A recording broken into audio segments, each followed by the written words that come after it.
సుదీర్ఘ అనుభవం ఉన్నటువంటి బాలయ్య లాంటి వాడు సినిమా తీస్తుంటే, ఆ సినిమాకి సంబంధించి ఫాలోఅప్ ఉండదా? ఆయన టీమ్ ఫెయిల్యూరా? లేకపోతే నిర్మాతల ఫెయిల్యూర్ అనాలా? వాళ్ళతో టీమ్ కోఆర్డినేషన్ ఫెయిల్యూర్ అనాలా? బాలయ్య ఉన్నాడు గాబట్టినే 2 రాష్ట్ర ప్రభుత్వాలు జీవోలిచ్చేసినియి. అంటే బాలయ్యను పెట్టుకున్నందుకు అదనపు ఆదాయం.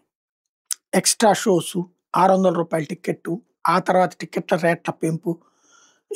ఇక నేను ఒప్పుకోను అన్నటువంటి రేవంత్ రెడ్డి గూడా అక్కడ ఇస్తున్నాడు.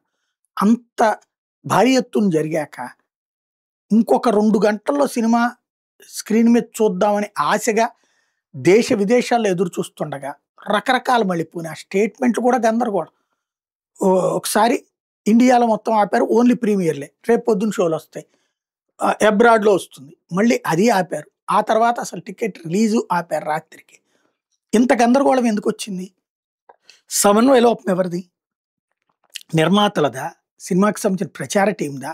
సినిమాకి సంబంధించినటువంటి ఏదైతే ఫైనాన్సర్స్‌దా? ఎవరు లోపం? ఎక్కడ జరిగింది?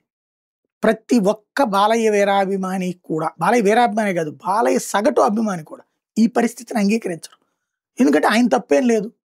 అబాస్పాలైంది ఆయన. సినిమా హిట్ అయినా, ఫట్ అయినా ఆయనే బాధ్యత తీసుకుంటాడు బాలయ్య.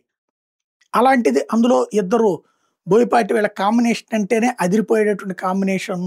సినిమా కోసం ప్రతి ఒక్కళ్ళు గుండెలు ఒక పండగలాగా తయారు చేసుకుని ఉంటే ఒక్కసారిగా నిరాశపరిచినటువంటి దానికి బాధ్యులు ఎవరు తేల్చుకోవాల్సింది.